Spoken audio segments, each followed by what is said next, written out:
ఓం శ్రీ గురుభ్యో నమ. గం గణాధిపతయే నమ. శ్రీమాత్రే నమ. ఈరోజు మనము 2026 జూలై మొదటి పక్షమైనటువంటి ద్వాదశ రాశుల గోచార వివరాలు తెలుసుకోబోతున్నాం. ముందుగా మా సంస్థలో యోగా, అస్ట్రాలజీ, మ్యూజిక్ థెరపీ తెలియజేయడం జరుగుతుంది, నేర్పించడం జరుగుతుంది. ప్రజెంట్ ఈ మంత్ స్పెషల్ స్టార్ట్గా చేస్తున్నాము. ఏ యొక్క దోషానికి ఏ ముద్ర వేయాలి, అందులో ఏ ప్రాణాయామం చేయాలనేది చెప్పడం జరుగుతుంది. కుంభరాశి నెక్స్ట్ ధనిష్ట నక్షత్రం 2 పాదాలు, శతభిషం 4, అలాగే పూర్వభాద్ర 3 పాదాలు కలిపి కుంభరాశి కుంభలగ్నం కిందికి వర్తిస్తుంది. మీ రాశి అయినటువంటి రాశాధిపతి వ్యయాధిపతి అయినటువంటి శని భగవంతుడు మీకు 2లో ఉన్నాడు, యోగిస్తాడు ఖచ్చితంగా. వ్యయాధిపతి 6, 8, 12 అధిపతులు ఒకరి స్థానాల్లో ఒకరు, అలాగే 1, 2 స్థానాలలో ఉండకుండా యోగిస్తారు.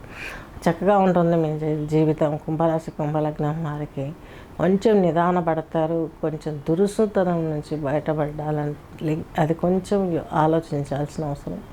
ఎందుకంటే మీకు 4వ ఇంట్లో కుజుడు ఉన్నాడు. ఈయన వచ్చేసి తృతీయాధిపతి, అట్ ద సేమ్ టైం వచ్చేసి మీకు దశమాధిపతి. ఈయన 4లో కేంద్రంలో ఉన్నాడు, బాగానే యోగిస్తాడు. కానీ తొందరపాటునిస్తాడు. ఆ తొందరపాటు మీరు ఆ స్వభావానికే విరుద్ధం. మీకున్న ప్లస్ పాయింట్ ఏంటంటే అదృష్టం. మీరు రాశాధిపతి శని 3వ ఇంటి వీక్షణం ద్వారా కుజుని చూస్తున్నాడు కాబట్టి కొంచెం స్లో అవుతాయి థాట్స్, నో ప్రాబ్లం. ఫ్యామిలీ పరమైనటువంటి ప్రాబ్లమ్స్, సిబ్లింగ్స్ ప్రాబ్లమ్స్ అని కూడా క్లియర్ చేసుకోగలుగుతారు. బహుబంధాలు పెంచుకుంటారు. చక్కని జీవితాన్ని ఆనందంగా గడుపుతారు. వివాహం చేసుకున్న వారి జీవితం బాగుంటుంది. వివాహం కోసం ప్రయత్నించే వారికి కొంచెం ఇబ్బందులు ఏర్పడుతున్నాయి. ఈ రాశి వారికి శుక్రుడైనా బయటకు రావాలి. బయటకు వస్తే అప్పుడు మీకు సప్తమంలోకి నెక్స్ట్ భాగ్యంలోకి వచ్చే వరకు కూడా బలం ఉండదు. 6లో గురుబలం లేదు, శుక్రబలం లేదు. దాని మూలంగా ఈ యొక్క కుంభరాశి వాళ్ళకి వివాహాలు, శుభకార్యాలు, అట్ ద సేమ్ టైం సంతాన ప్రాప్తి, ఇలాంటి ప్రాబ్లమ్స్ ఫేస్ చేసే అవకాశాలు కనిపిస్తున్నాయి. ప్రమోషన్స్, జాబ్స్ కోసం ట్రై చేసే వారికి స్ట్రగుల్స్ ఉంటాయి. ఎక్స్పెక్టేషన్ చేసినటువంటి స్థాయిలో రాకపోవచ్చు. దానికి సంబంధించినటువంటి ప్రార్థనలు చేసుకోవాలి.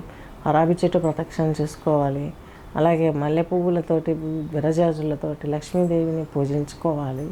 నెక్స్ట్ సంతానానికి సంబంధించినటువంటి ప్రాబ్లమ్స్ ఇలాంటివి ఏమన్నా అంటే సార్ట్ అవుట్ చేసుకోవటానికి వారి మీద ఎక్కువ కాన్సన్ట్రేషన్ చేయాల్సిన పీరియడ్ ఇది. ఉద్యోగంలో స్థిరత్వం కోసం మీరు ఎంత పోరాటం చేసినప్పటికీ కుంభలగ్నం వారికి, కుంభరాశి వారికి ఇది వరకటి కంటే ఇప్పుడు కొంచెం తక్కువ ఫలితాలు వస్తాయి. కొంచెం డిస్టర్బ్ అవుతారు మానసికంగా. ఆ డిస్టర్బెన్స్ నుంచి బయటపడాలంటే మీరు దత్తాత్రేయ స్వామి పూజలు, దత్తాత్రేయ ప్రదక్షిణలు చేసుకోవడం ఎంతో విశేషించి మంచిది. దైవానుగ్రహం కోసం సప్తమంలో కేతు ఉన్నాడు.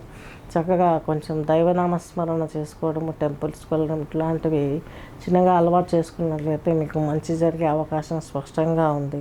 మీ రాశిలో రాహు ఉన్నారు. జర్నీస్ చేసేటప్పుడు చాలా జాగ్రత్తగా ప్రయాణించాల్సిన అవసరం ఎంతైనా ఉంది. ముఖ సంబంధమైన, తలకు సంబంధమైనటువంటి యాక్సిడెంట్స్ అయ్యే అవకాశాలు ఉంటాయి కాబట్టి చాలా జాగ్రత్తగా వెహికల్స్ నడపాల్సిన అవసరం ఎంతైనా ఉంది. నెక్స్ట్ వచ్చేసి మీకు సప్తమాధిపతి అయినటువంటి బుధుడు 5లో ఉన్నాడు. అలా సప్తమాధిపతి అయినటువంటి రవి మీకు పంచమంలో ఉన్నాడు. పంచమాధిపతి, అష్టమాధిపతి అయినటువంటి బుధునితో కలిసి ఉన్నాడు. సంతాన ప్రాప్తి కొంచెం ఇబ్బంది జరిగే అవకాశం ఉంది. జీవిత భాగస్వామికి మీకు మాట పోటీ పడి కొంచెం విరోధాలు పెంచుకునే అవకాశాలు కనిపిస్తున్నాయి. కాబట్టి చక్కగా వెంకటేశ్వర స్వామిని స్తోత్రాలు వినడం, చదవడం, పారాయణం చేసినట్లయితే బాగా రాణించే అవకాశం ఉంది. నెక్స్ట్ ఉద్యోగంలో చేస్తూ చదువుకునే వారికి ఇది గొప్ప పీరియడ్ అని చెప్పచ్చు. పేషెన్సీ పడతారు, ఒక్కోసారి లూజ్ అవుతుంటారు. బట్ ఇంకా ప్రమోషన్స్ కోసం ట్రై చేయటాన్ని, హైయర్ ఎడ్యుకేషన్స్ కోసం ప్రయత్నించే వారికైనా చక్కని జీవితం ముందు ఉండడానికి అన్ని వేళలా భగవంతుడు మీకు ఈ యొక్క చక్కగా శనితో ప్రార్థిస్తాడు. మీ రాశాధిపతి, వ్యయాధిపతి శని మీకు 2లో ఉంది. కొంచెం నెమ్మదైనా కూడాను మీకు అటువంటి భాగ్యం కలిగే అవకాశాలు స్పష్టంగా ఉన్నాయి. అలాగే మీరు అష్టమ స్థానాన్ని శని చూస్తున్నాడు కాబట్టి ఆరోగ్యంతో పాటు ఆయుష్ను కూడా పెంచే అవకాశం ఉంది.